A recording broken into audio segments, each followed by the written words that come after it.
ਸਤਿ ਸ਼੍ਰੀ ਅਕਾਲ ਸਾਰਿਆਂ ਨੂੰ ਤੁਹਾਡਾ ਬਹੁਤ-ਬਹੁਤ ਸਵਾਗਤ ਹੈ ਅੱਜ ਦੀ ਕਲਾਸ।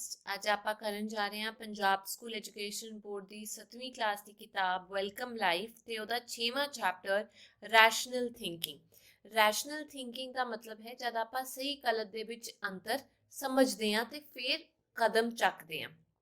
ਇੱਥੇ ਲਿਖਿਆ open the window of your mind to understand the world well. ਸੰਸਾਰ ਨੂੰ ਚੰਗੀ ਤਰ੍ਹਾਂ ਸਮਝਣ ਦੇ ਲਈ ਆਪਣੇ ਦਿਮਾਗ ਦੀ ਖਿੜਕੀ ਜਿਹੜੀ ਹੈ ਉਹ ਸਾਨੂੰ ਖੋਲਣੀ ਪਏਗੀ ਤਾਂ ਕਿ ਸਾਨੂੰ ਸਹੀ ਤੇ ਗਲਤ ਦੇ ਵਿੱਚ ਅੰਤਰ ਪਤਾ ਲੱਗ ਜੇ। Introduction. Where science has progressed so much, our thinking and behavior have also changed a lot. ਜਿੱਥੇ ਵਿਗਿਆਨ ਨੇ ਇੰਨੀ ਤਰੱਕੀ ਕੀਤੀ ਹੈ ਉੱਥੇ ਸਾਡੀ ਸੋਚ ਤੇ ਵਿਵਹਾਰ ਦੇ ਵਿੱਚ ਵੀ ਬਦਲਾਵ ਆਇਆ ਹੈ। Now instead of being rational, we think emotionally without keeping in mind what is right for us. ਤੇ ਹੁਣ ਅਸੀਂ ਰੈਸ਼ਨਲੀ ਨਾ ਸੋਚ ਕੇ ਅਸੀਂ ਭਾਵੁਕ ਹੋ ਜਾਂਦੇ ਹਾਂ, ਭਾਵੁਕ ਹੋ ਕੇ ਸੋਚਦੇ ਹਾਂ ਤੇ ਇਹ ਨਹੀਂ ਦੇਖਦੇ ਵੀ ਸਾਡੇ ਲਈ ਕਿਹੜੀ ਚੀਜ਼ ਸਹੀ ਹੈਗੀ ਹੈ। We are unable to behave rationally in some situations. ਕਈ ਵਾਰ ਆਪਾਂ ਰੈਸ਼ਨਲੀ ਨਹੀਂ ਬਿਹੇਵ ਕਰਦੇ ਕਈ situations ਦੇ ਵਿੱਚ, ਜਿਵੇਂ ਕਿ like talking about our food preferences. ਜੇਕਰ ਆਪਾਂ ਖਾਣੇ ਦੀ ਗੱਲ ਕਰੀਏ ਵੀ ਸਾਡੀ ਸਿਹਤ ਲਈ ਕਿਹੜਾ ਖਾਣਾ ਠੀਕ ਹੈ ਕਿਹੜਾ ਗਲਤ ਹੈ। ਕੰਟਰੋਲਿੰਗ ਆਰ ਇਮੋਸ਼ਨਸ, ਜੇ ਆਪਣੀਆਂ ਭਾਵਨਾਵਾਂ ਨੂੰ ਕਾਬੂ ਕਰਨ ਦੀ ਗੱਲ ਹੋਵੇ।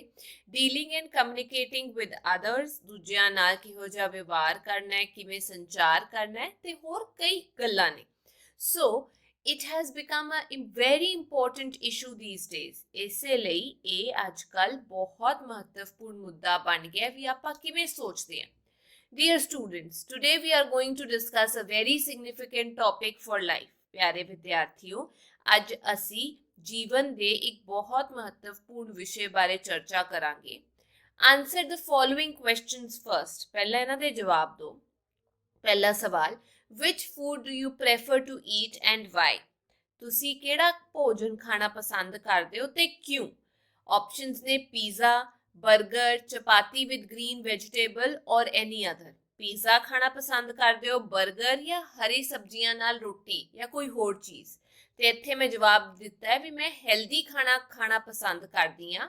I really like healthy food like different kinds of salad, fresh fish, red meat and lots of vegetables. ਕਹਿਣ ਦਾ ਮਤਲਬ ਆਪਾਂ ਐਗ ਖਾ ਲੈਂਦੇ ਹਾਂ, ਮੀਟ ਖਾ ਲੈਂਦੇ ਹਾਂ, ਫਿਸ਼ ਖਾ ਲੈਂਦੇ ਹਾਂ ਤਾਜ਼ੀ, ਤੇ ਅਲੱਗ-ਅਲੱਗ ਤਰੀਕੇ ਦਾ ਸਲਾਦ ਤੇ ਬਹੁਤ ਸਾਰੀਆਂ ਸਬਜ਼ੀਆਂ ਜੋ ਸਿਹਤਮੰਦ ਰਹਿਣ ਦੇ ਵਿੱਚ ਸਾਡੀ ਮਦਦ ਕਰਦੀਆਂ ਨੇ। ਦੂਜਾ ਸਵਾਲ, if your favorite program is broadcast on TV, ਜੇਕਰ ਤੁਹਾਡਾ ਫੇਵਰੇਟ ਪ੍ਰੋਗਰਾਮ ਆ ਰਿਹਾ ਟੀਵੀ ਤੇ and your friend asks you to accompany him/her for a walk, what will you do? Why? ਮੰਨ ਲਓ ਤੁਹਾਡਾ ਫੇਵਰੇਟ ਪ੍ਰੋਗਰਾਮ ਆ ਰਿਹਾ ਟੀਵੀ ਤੇ ਉਦੋਂ ਹੀ ਤੁਹਾਡਾ ਦੋਸਤ ਕਹਿ ਦਿੰਦਾ ਵੀ ਚਲੋ ਸੈਰ ਤੇ ਚੱਲਦੇ ਆ, ਮੈਨੂੰ ਕੰਪਨੀ ਦੀ ਲੋੜ ਹੈ, ਤੇ ਤੁਸੀਂ ਕਿਹੜੀ ਆਪਸ਼ਨ ਚੂਜ਼ ਕਰੋਗੇ ਤੇ ਕਿਉਂ? ਤੇ ਮੈਂ ਇੱਥੇ ਆਨਸਰ ਲਿਖਿਆ I'll go for a walk. ਮੈਂ ਵਾਕ ਲਈ ਜਾਵਾਂਗੀ।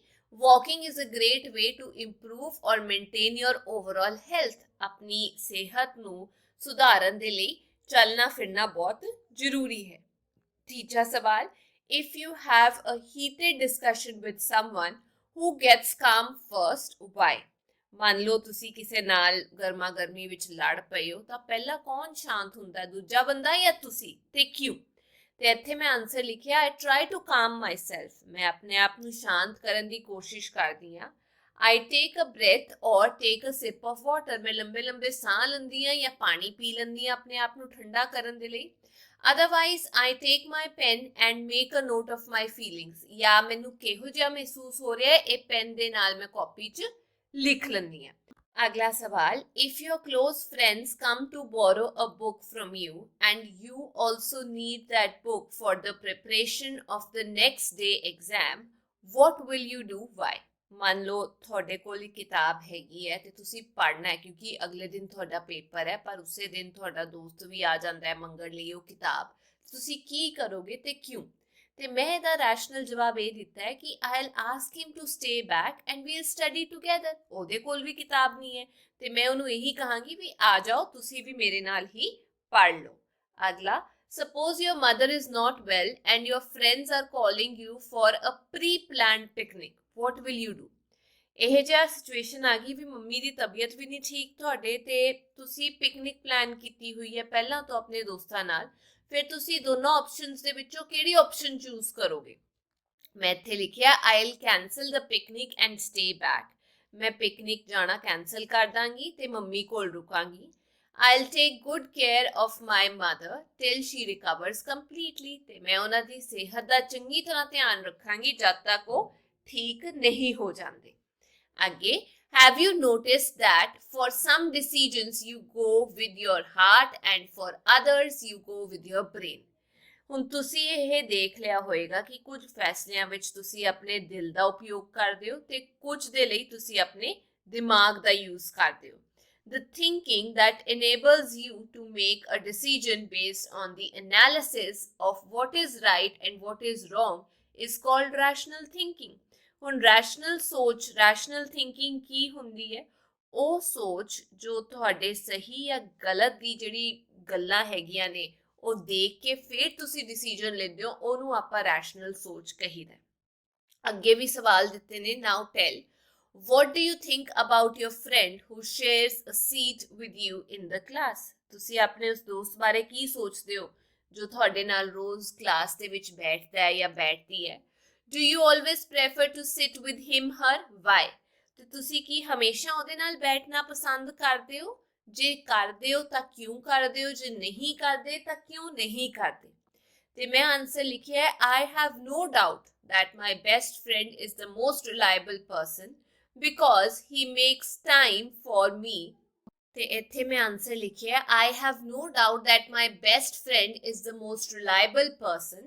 ਇਹਦੇ 'ਚ ਕੋਈ ਵੀ ਸ਼ੱਕ ਨਹੀਂ ਹੈ ਕਿ ਮੇਰਾ ਜੋ ਦੋਸਤ ਹੈਗਾ, ਪੱਕਾ ਦੋਸਤ, ਉਹ ਬਹੁਤ ਭਰੋਸੇਮੰਦ ਹੈਗਾ because he takes out time for me when I need him the most। ਕਿਉਂਕਿ ਉਹ ਮੇਰੇ ਲਈ ਉਦੋਂ ਸਮਾਂ ਕੱਢਦਾ ਜਦ ਮੈਨੂੰ ਉਹਦੀ ਸਭ ਤੋਂ ਜ਼ਿਆਦਾ ਲੋੜ ਹੁੰਦੀ ਹੈ। I would say that he provides the wisest words of encouragement। ਤੇ ਮੈਂ ਇਹ ਵੀ ਕਹਾਂਗੀ ਕਿ ਉਹ ਮੈਨੂੰ ਜਿਹੜੀ ਚੰਗੀ ਸੋਚ ਹੁੰਦੀ ਹੈ ਉਹ ਮੱਤ ਬਖਸ਼ਦਾ ਹੈ ਜਾਂ ਫਿਰ ਜਦ ਮੈਂ ਹੌਸਲਾ ਹਾਰ ਜਾਂਦਾ ਤਾਂ ਮੈਨੂੰ ਬਹੁਤ ਇਨਕਰੇਜ ਕਰਦਾ ਹੈ, ਯਾਨੀ ਪ੍ਰੋਤਸਾਹਿਤ ਕਰਦਾ ਹੈ। Is there anyone in the class with whom you never sit? Why?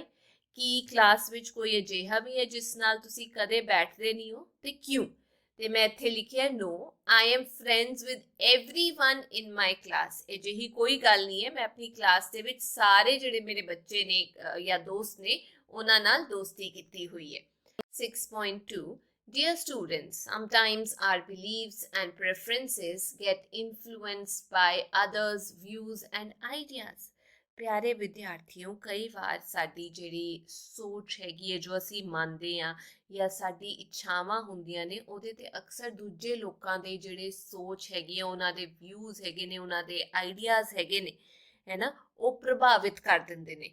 We must avoid ਸੱਚ ਪ੍ਰੈਕਟਿਸਿਸ। ਤੇ ਸਾਨੂੰ ਇਹਨਾਂ ਚੀਜ਼ਾਂ ਤੋਂ ਬਚਣਾ ਚਾਹੀਦਾ ਹੈ। Never follow anyone blindly. ਤੇ ਕਦੇ ਵੀ ਕਿਸੇ ਨੂੰ ਬਿਲਕੁਲ ਬਲਾਈਂਡਲੀ ਨਹੀਂ ਫੋਲੋ ਕਰਨਾ ਚਾਹੀਦਾ, ਆਪਣੇ ਦਿਮਾਗ ਦਾ ਇਸਤੇਮਾਲ ਕਰਨਾ ਚਾਹੀਦਾ ਹੈ। Always keep in mind the pros and corns of everything.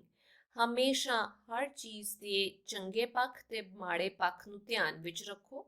ਔਰ ਕਨਸੈਪਟ ਯੂਜ਼ਿੰਗ ਯੋਰ ਬ੍ਰੇਨ ਰਾਦਰ ਦੈਨ ਬਿਲੀਵਿੰਗ ਇਨ ਵਾਟ ਅਦਰਸ ਸੇ। ਜਾਂ ਤਾਂ ਕਿਸੇ ਚੀਜ਼ ਤੇ ਜਦ ਤੁਸੀਂ ਡਿਸੀਜਨ ਲੈਣਾ ਉਹਦੇ ਮਾੜੇ ਤੇ ਚੰਗੇ ਪੱਖ ਰੱਖੋ ਤੇ ਆਪਣਾ ਦਿਮਾਗ ਇਸਤੇਮਾਲ ਕਰੋ ਤੇ ਅੰਨੇ ਹੋ ਕੇ ਜੋ ਬਾਕੀ ਲੋਕ ਕਹਿ ਰਹੇ ਨੇ ਉਹਦੇ ਤੇ ਵਿਸ਼ਵਾਸ ਨਹੀਂ ਕਰਨਾ ਚਾਹੀਦਾ।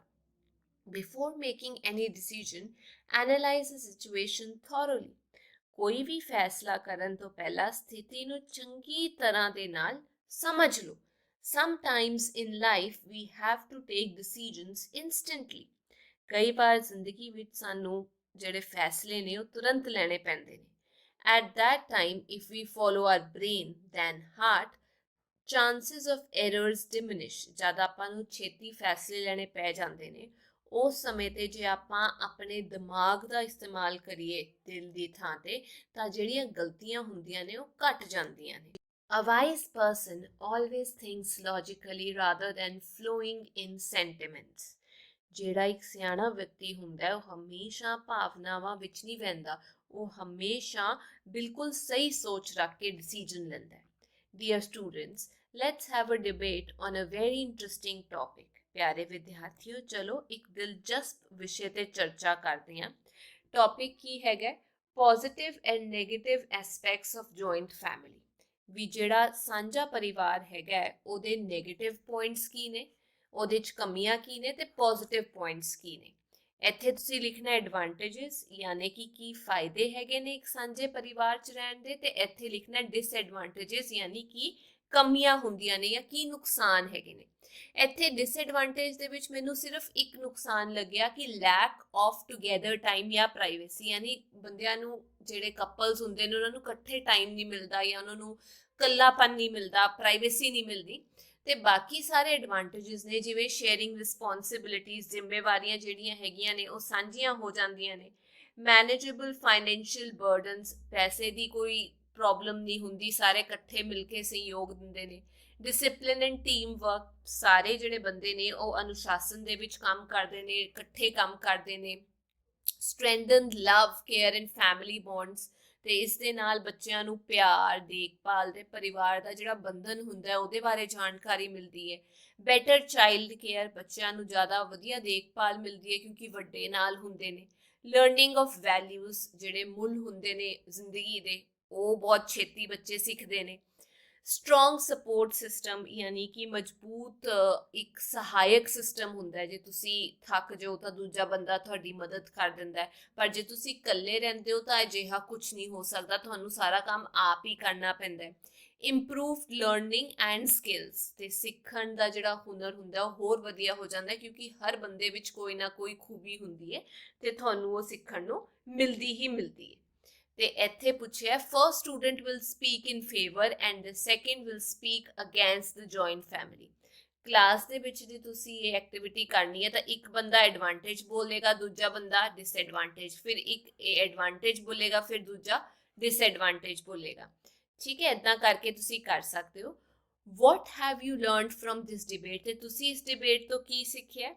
Everything has it's advantages and disadvantages, but we must always focus on the positive points। ਹਰ ਚੀਜ਼ ਦੇ ਫਾਇਦੇ ਤੇ ਨੁਕਸਾਨ ਹੁੰਦੇ ਹੀ ਨੇ, ਪਰ ਸਾਨੂੰ ਹਮੇਸ਼ਾ ਜਿਹੜੇ ਪੋਜ਼ਿਟਿਵ ਪੁਆਇੰਟਸ ਨੇ ਉਹਨਾਂ ਤੇ ਧਿਆਨ ਦੇਣਾ ਚਾਹੀਦਾ ਹੈ, ਚੰਗੀਆਂ ਚੀਜ਼ਾਂ ਤੇ ਧਿਆਨ ਦੇਣਾ ਚਾਹੀਦਾ ਹੈ। We have seen that every situation has two aspects, both contradicting each other। ਅਸੀਂ ਦੇਖ ਲਿਆ ਕਿ ਹਰ ਸਥਿਤੀ ਦੇ ਦੋ ਪਹਿਲੂ ਹੁੰਦੇ ਨੇ ਤੇ ਦੋਨੋਂ ਇੱਕ ਦੂਜੇ ਤੋਂ ਆਪੋਜ਼ਿਟ ਹੁੰਦੇ ਨੇ, ਕੰਟਰਾਡਿਕਟ ਕਰ ਰਹੇ ਹੁੰਦੇ ਨੇ, ਹੈ ਨਾ, ਯਾਨੀ ਆਪਾਂ ਕਹਿ ਸਕਦੇ ਹਾਂ ਵਿਰੋਧੀ ਹੁੰਦੇ ਨੇ। Both are important and equally right, ਤੇ ਦੋਨੋਂ ਜਿਹੜੇ ਪੱਖ ਹੁੰਦੇ ਨੇ ਉਹ ਮਹੱਤਵਪੂਰਨ ਹੁੰਦੇ ਨੇ ਤੇ ਬਰਾਬਰ ਤੌਰ ਤੇ ਸਹੀ ਵੀ ਹੁੰਦੇ ਨੇ। If we can understand this, it means we can think rationally। ਤੇ ਜੇ ਆਪਾਂ ਇਸ ਗੱਲ ਨੂੰ ਸਮਝ ਸਕਦੇ ਹਾਂ, ਇਹਦਾ ਮਤਲਬ ਇਹ ਹੈਗਾ ਵੀ ਆਪਾਂ ਰੈਸ਼ਨਲੀ ਸੋਚਦੇ ਹਾਂ। ਅੱਗੇ ਚੱਲਦੇ ਹਾਂ, ਇੱਥੇ ਐਕਟੀਵਿਟੀ ਦਿੱਤੀ ਹੋਈ ਹੈ। Dear students, today we will learn to do an exercise। ਹੁਣ ਆਪਾਂ ਇੱਕ ਅਭਿਆਸ ਕਰਾਂਗੇ। Here are some multiple choice questions। ਇੱਥੇ ਕੁਝ ਆਪਸ਼ਨਸ ਦਿੱਤੇ ਹੋਏ ਨੇ ਸਵਾਲਾਂ ਦੇ। Try to find the right answer and take the correct option। ਸਹੀ ਜਵਾਬ ਚੁਣਨ ਦੀ ਕੋਸ਼ਿਸ਼ ਕਰੋ ਤੇ ਸਹੀ ਤੇ ਗੋਲਾ ਮਾਰੋ। ਜਿਵੇਂ ਇੱਥੇ ਦਿੱਤਾ ਹੋਇਆ ਵੀ ਜੇ 39 ਦੇ ਨਾਲ 68 ਜਾ ਰਿਹਾ ਹੈ ਤਾਂ ਫਿਰ 150 ਦੇ ਨਾਲ ਕਿਹੜਾ ਆਪਸ਼ਨ ਜਾਏਗਾ। ਦੇਖੋ ਇਹਦਾ ਆਨਸਰ ਮੈਂ ਸਿੰਪਲ ਤੁਹਾਨੂੰ ਦੱਸ ਦਿੰਦੀ, ਇਹਦਾ ਆਨਸਰ ਹੈਗਾ 290। ਹੁਣ ਇਹ ਕਿਵੇਂ ਆਇਆ? ਜੇ ਤੁਸੀਂ 39 ਨੂੰ 2 ਦੇ ਨਾਲ ਗੁਣਾ ਕਰਦੇ ਹੋ ਤੇ ਉਹਦੇ ਵਿੱਚੋਂ 10 ਘਟਾ ਦਿੰਦੇ ਹੋ, ਤੁਹਾਡੇ ਕੋਲ ਇਹ ਆਨਸਰ ਆ ਜਾਂਦਾ। ਉਵੇਂ ਹੀ ਜੇ 150 ਨੂੰ 2 ਦੇ ਨਾਲ ਗੁਣਾ ਕਰਦੇ ਹੋ, ਉਹਦੇ ਵਿੱਚੋਂ 10 ਘਟਾ ਦਿੰਦੇ ਹੋ ਤਾਂ ਤੁਹਾਡੇ ਕੋਲ ਇਹ ਆਨਸਰ ਆ ਜਾਊਗਾ 290। ਉਵੇਂ ਹੀ ਜੇ k ਜਿਹੜਾ ਹੈਗਾ ਉਹ t ਦੇ ਨਾਲ ਜੁੜਿਆ ਹੋਇਆ ਤਾਂ ਫਿਰ 11 ਕਿਹਦੇ ਨਾਲ ਜੁੜਿਆ ਹੋਇਆ? ਇਹਦਾ ਮੈਂ ਸਮਝਾ ਦਿੰਦੀ ਹਾਂ। ਆਪਾਂ ਇੱਥੇ ਅਲਫਾਬੈਟਸ ਲਿਖ ਲੈਂਦੇ ਹਾਂ, A B C D E F G H I J K L M N O P Q R S T। ਇੱਥੇ T ਹੈਗਾ। ਹੁਣ ਸਾਨੂੰ ਕਿਹੜਾ ਆਪਸ਼ਨ ਲੱਭਣਾ? ਅਸੀਂ ਲੱਭਣਾ K, ਠੀਕ ਹੈ, ਤੇ T। K ਹੈਗਾ ਇੱਥੇ ਤੇ T ਹੈਗਾ ਇੱਥੇ। ਜੇ ਸਾਨੂੰ ਦੇਖਣਾ K ਹੈਗਾ 11 ਨੰਬਰ ਤੇ, ਅੱਛਾ ਜੇ ਇਹ ਹੈਗਾ 11 ਨੰਬਰ ਤੇ ਤਾਂ ਅੱਗੇ ਚੱਲਦੇ ਹਾਂ A12, A13, 14, 15 16 17 18 19 ਤਾਂ टी आ जाऊगा ਤੁਹਾਡਾ 20 ਨੰਬਰ ਤੇ टी 20 ਤੇ ਆ ਜਾਊਗਾ। ਠੀਕ ਹੈ, ਉਵੇਂ ਹੀ ਅਗਲਾ ਹੈਗਾ ਜੇ 4 18 ਨਾਲ ਜੁੜਿਆ ਹੋਇਆ ਹੈ, ਯਾਨੀ 4 ਨੂੰ ਕੁਝ ਕਰਦੇ ਆ ਤਾਂ 18 ਆਨਸਰ ਆਂਦਾ ਹੈ, ਤਾਂ ਫਿਰ 7 ਨੂੰ ਕੁਝ ਕਰਾਂਗੇ ਤਾਂ ਕਿਹੜਾ ਨੰਬਰ ਜਿਹੜਾ ਹੈ ਉਹ ਆਨਸਰ ਦੇ ਵਿੱਚ ਆਏਗਾ। ਦੇਖੋ ਇਹਦਾ ਸਿੰਪਲ ਹੈਗਾ, ਇਹਦਾ ਆਨਸਰ ਹੈਗਾ 32। ਉਹਨੇ ਕਿਵੇਂ ਆਇਆ, ਜੇ 4 ਨੂੰ ਤੁਸੀਂ ਗੁਣਾ ਕਰਦੇ ਹੋ 4.5 ਦੇ ਨਾਲ ਤਾਂ ਤੁਹਾਡੇ ਕੋਲ 18 ਆਨਸਰ ਆਂਦਾ ਹੈ। ਉਵੇਂ ਹੀ ਜੇ 7 ਨੂੰ ਗੁਣਾ ਕਰੋਗੇ अपना 4.5 ਦੇ ਨਾਲ ਤਾਂ ਨੇੜੇ ਤੇੜੇ 31 ਪੁਆਇੰਟ ਕੁਛ ਆਨਸਰ ਆਤਾ ਹੈ ਜੋ ਕਿ 32 ਬਣ ਜਾਂਦਾ ਹੈ। ਅਗਲਾ 1 ਦੇ ਵਿੱਚ 4 ਐਡ ਕਰੋਗੇ ਤਾਂ ਕੀ ਆ ਜਾਊਗਾ 5 5 ਦੇ ਵਿੱਚ 4 ਐਡ ਕੀਤੇ 5 + 4 ਆ ਗਿਆ 9 9 ਦੇ ਵਿੱਚ 4 ਐਡ ਕੀਤੇ 13 ਆ ਗਿਆ 13 ਦੇ ਵਿੱਚ 4 ਐਡ ਕੀਤਾ 17 ਆ ਜਾਊਗਾ। ਹੁਣ ਦੇਖੋ ਅੱਗੇ 17 ਦੇ ਵਿੱਚ 4 ਐਡ ਕੀਤਾ 21 ਆ ਜਾਊਗਾ। ਬਣ ਗਿਆ ਨਾ, ਸੌਖਾ ਹੋ ਗਿਆ। ਅੱਗੇ ਹੈ ਨਾਓ ਇਮੈਜਿਨ ਅ ਸਮॉल ਇਨਸੀਡੈਂਟ। ਹੁਣ ਤੁਸੀਂ ਇੱਕ ਛੋਟੀ ਜਿਹੀ ਘਟਨਾ ਦੀ ਕਲਪਨਾ ਕਰਨੀ ਹੈ। You are at your friends birthday party, ਤੁਸੀਂ ਆਪਣੇ ਦੋਸਤ ਦੇ ਜਨਮ ਦਿਨ ਦੀ ਪਾਰਟੀ ਤੇ ਹੈਗੇ ਹੋ। All are enjoying the party, ਤੇ ਉੱਥੇ ਜਿੰਨੇ ਵੀ ਬੰਦੇ ਹੈਗੇ ਨੇ ਸਾਰੇ ਦੇ ਸਾਰੇ ਉਸ ਪਾਰਟੀ ਨੂੰ ਇੰਜੋਏ ਕਰ ਰਹੇ ਨੇ, ਉਹਦਾ ਆਨੰਦ ਲੈ ਰਹੇ ਨੇ। Suddenly you see your friend arguing with his her parents on some issue, ਤੇ ਅਚਾਨਕ ਤੁਸੀਂ ਦੇਖਦੇ ਹੋ ਵੀ ਤੁਹਾਡਾ ਜਿਹੜਾ ਦੋਸਤ ਹੈਗਾ ਉਹ ਆਪਣੇ ਮਾਤਾ ਪਿਤਾ ਨਾਲ ਕਿਸੇ ਮੁੱਦੇ ਤੇ ਲੜ ਰਿਹਾ ਹੈ। ਪਹਿਲਾ ਸਵਾਲ, what can be the reason, ਕੀ ਕਾਰਨ ਹੋ ਸਕਦਾ ਹੈ ਲੜਾਈ ਦਾ, ਤੇ ਇੱਥੇ ਮੈਂ ਲਿਖਿਆ the reason could be the time. My friend always wants, M capital ਆਏਗਾ, always wants to enjoy and have party, but the parents are concerned about other kids that they get home on time. ਕਹਿਣ ਦਾ ਮਤਲਬ ਵੀ ਮੇਰੇ ਦੋਸਤ ਨੂੰ party ਕਰਨਾ ਬਹੁਤ ਵਧੀਆ ਲੱਗਦਾ ਹੈ ਤੇ ਉਹਦੇ ਜਿਹੜੇ ਮਾਪੇ ਨੇ ਉਹ ਟੈਨਸ਼ਨ 'ਚ ਹੈਗੇ ਨੇ ਵੀ ਬਾਕੀ ਬੱਚਿਆਂ ਨੇ ਘਰੇ ਜਾਣਾ ਤੇ ਉਹ ਟਾਈਮ ਸਿਰ ਘਰੇ ਪਹੁੰਚ ਜਾਣ। ਦੂਜਾ, will the party keep on going, Ki party ਚੱਲਦੀ ਰਹੇਗੀ? ਇਹਦਾ ਆਨਸਰ ਮੈਂ ਲਿਖਿਆ yes, the parents won't spoil the party. ਉਸ ਸਮੇਂ ਜਿਹੜੇ ਮਾਪੇ ਨੇ ਉਹ ਪਾਰਟੀ ਖਰਾਬ ਨਹੀਂ ਕਰਨਗੇ ਕਿਉਂਕਿ ਉਹਨਾਂ ਨੂੰ ਪਤਾ ਹੈ ਫਿਰ ਬੇਟੇ ਦਾ ਮੂਡ ਜਾਂ ਬੇਟੀ ਦਾ ਮੂਡ ਖਰਾਬ ਹੋ ਜਾਊਗਾ। it will carry on for a bit, ਥੋੜੀ ਦੇਰ ਤੱਕ ਪਾਰਟੀ ਚੱਲਦੀ ਰਹੂਗੀ। and they will end the party, ਇੱਥੇ ਆਏਗਾ they will soon end the party, ਤੇ ਫਿਰ ਥੋੜੀ ਦੇਰ ਬਾਅਦ ਮਾਹੌਲ ਦੇਖ ਕੇ ਉਹ ਆਪਣੇ ਆਪ ਪਾਰਟੀ ਖਤਮ ਕਰ ਦੇਣਗੇ। ਤੀਜਾ, is your friend's behavior rational, ਕੀ ਤੁਹਾਡਾ ਜਿਹੜਾ ਦੋਸਤ ਹੈ ਉਹ ਸਹੀ ਬਿਹੇਵ ਕਰ ਰਿਹਾ ਹੈ? ਮੈਂ ਲਿਖਿਆ no, at times kids don't act in a rational manner, ਕਈ ਵਾਰ ਜਿਹੜੇ ਬੱਚੇ ਨੇ ਉਹ ਸਹੀ ਤਰੀਕੇ ਨਾਲ ਨਹੀਂ ਬਿਹੇਵ ਕਰਦੇ। and he soon realized his mistake, ਤੇ ਉਹਨੂੰ ਵੀ ਆਪਣੀ ਗਲਤੀ ਦਾ ਅਹਿਸਾਸ ਛੇਤੀ ਹੋ ਗਿਆ ਸੀ। ਚੌਥਾ ਸਵਾਲ, what might have his her parents felt, ਤੇ ਉਸਦੇ ਮਾਪਿਆਂ ਨੂੰ ਕਿਹੋ ਜਿਹਾ ਮਹਿਸੂਸ ਹੋਇਆ ਹੋਵੇਗਾ ਇਸ ਘਟਨਾ ਤੇ? his parents might have felt a bit embarrassed, ਉਹਨਾਂ ਨੂੰ ਬਹੁਤ ਜ਼ਿਆਦਾ ਆਪਾਂ ਕਹਿ ਸਕਦੇ ਹੋ ਸਕਦਾ ਹੈ ਕਿ ਉਹਨਾਂ ਨੂੰ ਸ਼ਾਇਦ embarrassment ਹੋਈ ਹੋਏ ਜਾਂ ਸ਼ਰਮ ਆਈ ਹੋਏ। ਅਗਲਾ, what will be your reaction, ਤੁਹਾਡਾ ਕੀ ਪ੍ਰਤੀਕਿਰਿਆ ਹੋਏਗੀ, ਤੁਸੀਂ ਕਿਵੇਂ ਰਿਸਪੌਂਡ ਕਰੋਗੇ? I'll try not to interfere when he is talking to his parents, ਜਦੋਂ ਆਪਣੇ ਮਾਪਿਆਂ ਨਾਲ ਗੱਲ ਕਰ ਰਿਹਾ ਹੋਏਗਾ ਜਾਂ ਕਰ ਰਹੀ ਹੋਏਗੀ ਮੈਂ ਉਦੋਂ ਵਿੱਚ ਨਹੀਂ ਵੜਾਂਗੀ। but when it's over I'll try to explain him that they were right, ਪਰ ਜਦ ਗੱਲਬਾਤ ਉਹਦੀ ਖਤਮ ਹੋ ਜਾਏਗੀ ਉਹਦੇ ਮਾਪਿਆਂ ਨਾਲ ਫਿਰ ਮੈਂ ਉਹਨੂੰ ਸਮਝਾਵਾਂਗੀ ਵੀ ਤੇਰੇ ਜਿਹੜੇ ਮਾਪੇ ਨੇ ਉਹ ਬਿਲਕੁਲ ਠੀਕ ਕਹਿ ਰਹੇ ਸੀ। 6th, what have you learned from this incident, ਤੁਸੀਂ ਇਸ ਘਟਨਾ ਤੋਂ ਕੀ ਸਿੱਖਿਆ? I learned the lesson that it's very important to be kind and respectful towards our parents at all times. ਮੈਂ ਇਹ ਸਿੱਖਿਆ, ਸਬਕ ਲਿਆ ਕਿ ਹਰ ਸਮੇਂ ਸਾਨੂੰ ਆਪਣੇ ਮਾਪਿਆਂ ਪ੍ਰਤੀ ਸਤਿਕਾਰ ਰੱਖਣਾ ਚਾਹੀਦਾ ਹੈ ਤੇ ਚੰਗੀ ਭਾਵਨਾ ਰੱਖਣੀ ਚਾਹੀਦੀ ਹੈ। ਅੱਗੇ ਚੱਲਦੇ ਹਾਂ 6.4, think and write, ਸੋਚ ਕੇ ਲਿਖੋ। You have to answer in yes or no, ਤੁਸੀਂ ਜਵਾਬ ਦੇਣਾ ਹੈ yes ਜਾਂ no ਦੇ ਵਿੱਚ। ਪਹਿਲਾ, I have become friendlier with my classmates now, ਹੁਣ ਮੈਂ ਆਪਣੇ ਜਿਹੜੇ ਸਹਿਪਾਠੀ ਨੇ ਉਹਨਾਂ ਨਾਲ ਹੋਰ ਵਧੀਆ ਦੋਸਤੀ ਰੱਖੀ ਹੈ yes. I have no problem in sharing my seat with any student in my class, ਮੈਨੂੰ ਆਪਣੀ ਕਲਾਸ ਦੇ ਵਿੱਚ ਕਿਸੇ ਨਾਲ ਵੀ ਬੈਠਣ 'ਚ ਕੋਈ ਪ੍ਰੋਬਲਮ ਨਹੀਂ ਹੈ yes, ਬਿਲਕੁਲ ਠੀਕ ਗੱਲ ਹੈ। I do not get annoyed with my mother for not cooking my favorite food, ਜੇਕਰ ਮੇਰੀ ਮੰਮੀ ਮੇਰਾ ਮਨਪਸੰਦ ਖਾਣਾ ਨਹੀਂ ਬਣਾਉਂਦੇ ਤਾਂ ਮੈਂ ਗੁੱਸੇ ਨਹੀਂ ਹੁੰਦੀ ਕਿਉਂਕਿ ਹਰ ਟਾਈਮ ਮਨਪਸੰਦ ਖਾਣਾ ਥੋੜੀ ਮਿਲਦਾ ਹੈ। ਅਗਲਾ, no one can stay angry with me for a long time. कोई भी मेरे नाल ज्यादा देर तक गुस्से नहीं रहता क्योंकि मैं बंदे नू जाके मना लैंदा या मना लैंदी हां सॉरी कह के। अगला, during this time I have not argued with my mother for costlier dress. मतलब जे मैं मार्केट जाती आम तौर पर मैं लड़दी हाँ भी मैनू आ महंगी वाली ड्रैस दवा के दो, पर ऐतकी मैं जी कोई मंग नहीं रखी ते बिल्कुल भी नहीं लड़ी। बिल्कुल। नाउ आई हैव बिकम कामर दैन बिफोर। हुण मैं पहला नालों ज़्यादा शांत हो गई हाँ। And do not get irritated with my friends on trifles, यानी छोटी छोटी गल्लां ते मैं इरिटेट नहीं हुंदी, परेशान नहीं हुंदी अपने दोस्तां नाल। Yes.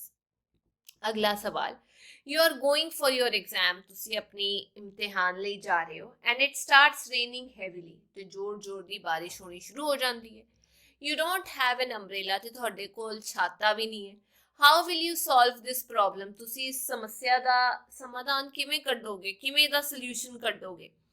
If it starts raining heavily while I am out I look for a shade, यानी जे मैं बाहर होवां ते बारिश होनी शुरू हो जाए तो मैं एक छत ਲਈ ਦੇਖਾਂਗੀ ਵੀ ਕਿੱਥੇ ਛੱਤ ਹੈਗੀ ਹੈ। And stay there till the rain stops, ਤੇ ਉੱਥੇ ਰੁਕਾਂਗੀ ਜਦ ਤੱਕ ਬਾਰਿਸ਼ ਨਹੀਂ ਰੁਕ ਜਾਂਦੀ। ਔਰ ਐਲਸ ਆਈਲ ਯੂਜ਼ ਅ ਪਲਾਸਟਿਕ ਬੈਗ, ਤੇ ਮੈਂ ਕੋਸ਼ਿਸ਼ ਕਰਾਂਗੀ ਵੀ ਆਪਣੇ ਬੈਗ ਦੇ ਵਿੱਚ ਇੱਕ ਪਲਾਸਟਿਕ ਦਾ ਬੈਗ ਰੱਖਾਂ to put over myself, ताकि मैं अपने आप ਨੂੰ ਢੱਕ ਸਕਾਂ, ਆਪਣੀ ਕਾਪੀਆਂ ਕਿਤਾਬਾਂ ਨੂੰ ਢੱਕ ਸਕਾਂ। And my stuff if I am caught in the rain, ਹਮੇਸ਼ਾ ਇੱਕ ਪਲਾਸਟਿਕ ਦਾ ਵੱਡਾ ਜਿਹਾ ਬੋਰੀ ਲੈ ਕੇ ਜਾਣੀ ਚਾਹੀਦੀ ਹੈ ਜਿਵੇਂ ਰੇਨਕੋਟ ਹੁੰਦਾ ਹੈ, ਤਾਂ ਕਿ ਜੇਕਰ ਅਚਾਨਕ ਬਾਰਿਸ਼ ਆ ਜਾਏ ਤਾਂ ਤੁਸੀਂ ਆਪਣੇ ਆਪ ਨੂੰ ਬਚਾ ਸਕੋ। ਅਗਲਾ, ਸਪੋਜ਼ ਸਮ ਗੈਸਟ ਵਿਜ਼ਿਟ ਯੋਰ ਹੋਮ, ਮੰਨ ਲਓ ਵੀ ਤੁਹਾਡੇ ਘਰੇ ਕੁਝ ਗੈਸਟ ਆਉਂਦੇ ਨੇ। Your mother sends you to buy some eatables from the market, ਤੇ ਤੁਹਾਡੇ ਮਾਤਾ ਜੀ ਤੁਹਾਨੂੰ ਬਾਜ਼ਾਰ ਭੇਜਦੇ ਨੇ ਖਾਣ ਪੀਣ ਦਾ ਸਮਾਨ ਲਿਆਉਣ ਲਈ। In the market you meet a friend who is stressed, ਤੇ ਦੁਕਾਨ 'ਚ ਜਾ ਕੇ ਮਾਰਕੀਟ 'ਚ ਜਾ ਕੇ ਤੁਸੀਂ ਇੱਕ ਦੋਸਤ ਨੂੰ ਮਿਲਦੇ ਹੋ ਜੋ ਬਹੁਤ ਟੈਨਸ਼ਨ 'ਚ ਹੈਗਾ because he is not having sufficient money to buy medicine for his brother, ਕਿਉਂਕਿ ਉਹਦੇ ਕੋਲ ਇੰਨੇ ਪੈਸੇ ਨਹੀਂ ਨੇ ਕਿ ਉਹ ਆਪਣੇ ਭਰਾ ਦੇ ਲਈ ਦਵਾਈ ਲੈ ਸਕੇ। You want to help your friend but you don't have extra money, ਤੁਸੀਂ ਆਪਣੇ ਦੋਸਤ ਦੀ ਮਦਦ ਕਰਨਾ ਚਾਹੁੰਦੇ ਹੋ ਪਰ ਤੁਹਾਡੇ ਕੋਲ ਜ਼ਿਆਦਾ ਪੈਸੇ ਹੈ ਨਹੀਂ ਵੀ ਉਹਨੂੰ ਦੇ ਦਿਓ। What will you do, ਤੁਸੀਂ ਕੀ ਕਰੋਗੇ, ਸਮਾਨ ਲੈ ਕੇ ਆਓਗੇ ਖਾਣ ਪੀਣ ਦਾ ਜਾਂ ਆਪਣੇ ਦੋਸਤ ਨੂੰ ਪੈਸੇ ਦੇ ਦੋਗੇ। ਦੇਖੋ ਜਿਹੜਾ ਆਪਾਂ ਖਾਣ ਪੀਣ ਦਾ ਸਮਾਨ ਲੈਣਾ ਉਹ ਤਾਂ ਉਹ ਜੀ ਦੁਕਾਨ ਤੋਂ ਲੈ ਸਕਦੇ ਹਾਂ ਜਿਹਦੇ ਤੋਂ ਉਧਾਰੀ ਹੋ ਸਕਦੀ ਹੈ, ਪਰ ਐਤਕੀ ਜ਼ਰੂਰੀ ਇਹ ਹੈਗਾ ਵੀ ਦੋਸਤ ਦੀ ਮਦਦ ਕੀਤੀ ਜਾਏ ਜਿਹਦਾ ਭਰਾ ਬਿਮਾਰ ਹੈ ਤੇ ਉਹਦੇ ਕੋਲ ਪੈਸੇ ਵੀ ਨਹੀਂ ਨੇ। though it is not a very difficult decision to make, हालांकि ये ज़्यादा औखा डिसीजन नहीं है करना, but I will definitely ignore what I need, पर अजे मैं उस चीज़ ਨੂੰ साइड ਤੇ ਰੱਖਾਂਗੀ ਜਿਹੜੀ ਮੈਨੂੰ ਚਾਹੀਦੀ ਹੈ ਜਾਂ ਮੇਰੇ ਘਰ ਵਾਲਿਆਂ ਨੂੰ ਚਾਹੀਦੀ ਹੈ। and prioritize getting medicines because it's important to save his brother, ਤੇ ਮੈਂ ਜ਼ਿਆਦਾ ਜ਼ੋਰ ਉਸ ਪਾਸੇ ਲਾਵਾਂਗੀ ਕਿ ਮੈਂ ਦਵਾਈ ਲੈ ਸਕਾਂ ਉਹਦੇ ਭਰਾ ਲਈ ਕਿਉਂਕਿ ਅਜੇ ਉਹਨੂੰ ਬਚਾਉਣਾ ਜ਼ਿਆਦਾ ਜ਼ਰੂਰੀ ਹੈ। ਤੇ ਇਹ ਸੀ ਬੇਟਾ ਅੱਜ ਦੀ ਕਲਾਸ। ਮੈਂ ਉਮੀਦ ਕਰਦੀ ਹਾਂ ਤੁਹਾਨੂੰ ਇਹ ਚੈਪਟਰ ਸਮਝ ਆ ਗਿਆ ਹੋਵੇਗਾ। ਜੇ ਵੀਡੀਓ ਵਧੀਆ ਲੱਗੀ ਤਾਂ ਲਾਈਕ ਸ਼ੇਅਰ ਤੇ ਸਬਸਕ੍ਰਾਈਬ ਜ਼ਰੂਰ ਕਰਿਓ। ਆਪਾਂ ਫੇਰ ਮਿਲਾਂਗੇ। Bye bye.